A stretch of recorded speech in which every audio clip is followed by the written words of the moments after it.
Hello everybody, welcome back to the channel.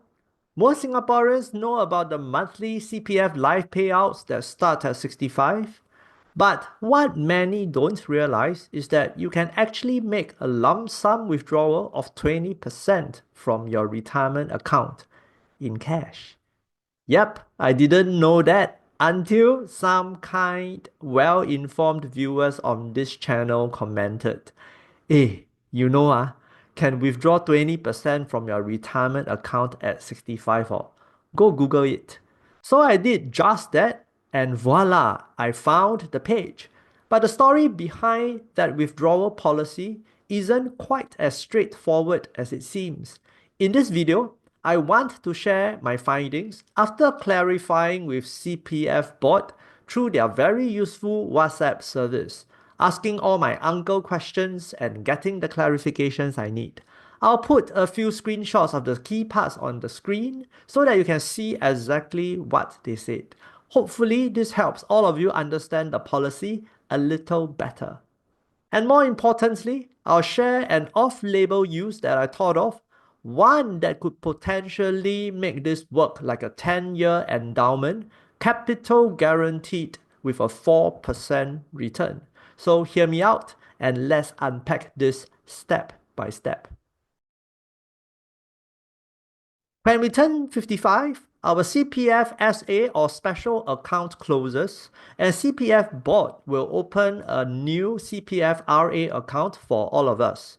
By default, CPF will transfer money first from our closed SA account into the RA until it hits the cohort full retirement sum or FRS for the year. If the money from our SA is insufficient, then the balance will come from our CPF OA or ordinary account. This cohort FRS changes every year, and CPF usually announce it a couple of years in advance. You can find this easily on their website. To understand the 20% CPF-RA withdrawal policy, the cohort FRS is really important. We'll get to that in a moment. Let's take a closer look at what this 20% RA withdrawal policy actually says. It reads, 20% of your CPF retirement account balance at 65, excluding most cash top-ups, CPF transfers, and government grants, less $5,000. To make sense of this, I'll break it into two parts. First, what does RA balance at 65 really mean?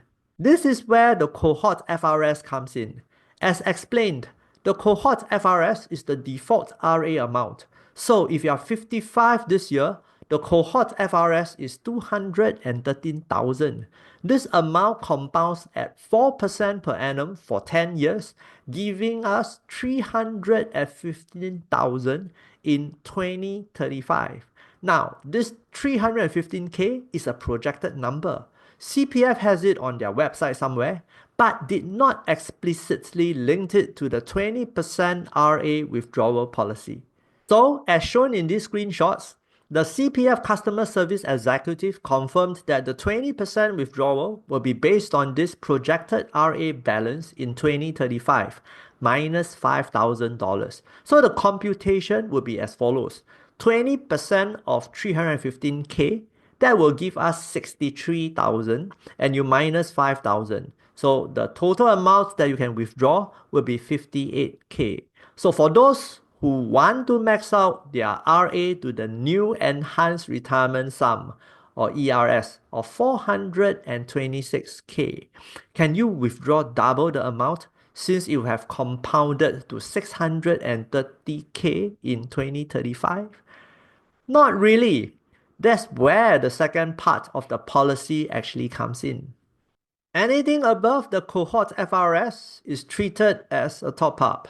It can be $1,000 or it can be 213K. That's right. If you decide to max out your RA to the new ERS of 426,000, the 213K above the cohort FRS counts as a top-up, whether you use cash or transfer from your CPF OA. and top-ups are irreversible, which means you can't withdraw that 213K nor the interest it generates. So your withdrawal amount in 2035 will still be the same as the earlier computation, about 58,000 as shown here in the screenshot in our WhatsApp chat. I also asked another question. What if we defer our payout to 70 and let the RA compound for another 5 years? As you can see, the official reply was clear. The policy applies at 65 and the amount is locked based on your RA balance at 65. So even if you start your payout at 70, it's still going to be $58,000. Hopefully, this makes the policy a little clearer now. As I was working this out, I thought of an off-label use of this policy. So let's say you're 55 this year, and like my wife and I are targeting FRS monthly payout from CPF Life at 65. Suppose you do a 20% withdrawal from your RA at 65. That means your monthly payout for CPF Life would therefore be lower than the FRS amount. So if you want to do a lump sum withdrawal of 58K when you turn 65 in 2035 and still enjoy the same FRS monthly payout, you can do a 20% top up over and above the cohort FRS at 55. So if you, let's say, top up 42.6K, which is 20% of 213,000 on top of the 213K. So the total amount in your RA at 55 should be 255.6K. And naturally, in 2035, when you turn 65, the amount in your RA will be 63K higher than 315K. So after withdrawing the 58K allowed by this policy, you will still have the full FRS amount of 315K in your RA, therefore giving you the same monthly payout for CPF Life, as if you have not done any withdrawal at all. In fact, you will have a little bit more, around 5,000, due to the withdrawal formula. So, in short, the 42.6K that you top up in 2025 has compounded to 63,000, working very much like a 10-year fixed deposit or endowment with a fixed 4% annual return. I created a spreadsheet to test out this idea, and it does work in principle. I'll leave a link in the description below if you're interested to see the calculation. So with all this said and done, would my wife and I personally do this? Honestly, no. And we have two main reasons for this. First reason, based on the 2025 cohort FRS, 20%, as I mentioned earlier, will be 42.6K per person. So for the two of us, that will add up to 85K locked up for 10 years from 55 to 65, right when we are expecting a surge in expenses during our early retirement honeymoon period. So the timing does not align with our retirement plans. Second reason, the opportunity cost. If we leave the same money in CPF-OA, it still earns 2.5%. That's 1.5% lower than RA, but we will keep full liquidity. That 85K will sit in the safe asset side of our 3 million portfolio, which is designed to deliver 5.33% return, even higher than the 4% in CPF-RA. Yes, I know, we are comparing apples and oranges. One is fixed, while the other is exposed to market risk. But the latter actually fits our risk appetite better. More importantly, the 85K can cover roughly 1 year of our expenses, giving us a buffer against a bad sequence of returns. And if markets crash, this money can become dry powder to buy the dip. So for us, it makes more sense to keep that amount in CPF-OA. It fits our plan, our risk appetite, and how we prioritize flexibility in our retirement. But this whole 20% RA withdrawal rule also got me thinking about a bigger question. Why doesn't CPF offer an alternative to sit alongside the CPF Life annuity scheme? It almost feels like the board quietly recognizes that giving Singaporeans some lump sum flexibility is useful, but is still figuring out how to do it safely and sustainably, especially as more of us enter retirement in the coming years. Many recent studies on retirement spending, including the highly cited JP Morgan one on 5 million US retirees, show that our spending in retirement isn't a straight line. It goes up and down depending on which phase of retirement, health status, and family needs. That's why an annuity alone with fixed monthly payouts doesn't align with how people actually spend as they age. Now, I completely understand why 4% for a fully liquid instrument, like the SA used to be, is considered too high and is not sustainable.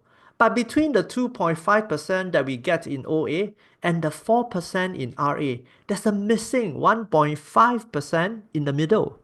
And we actually have a very long runway, roughly from age 55, when our SA closes, to about 85, which is our national life expectancy.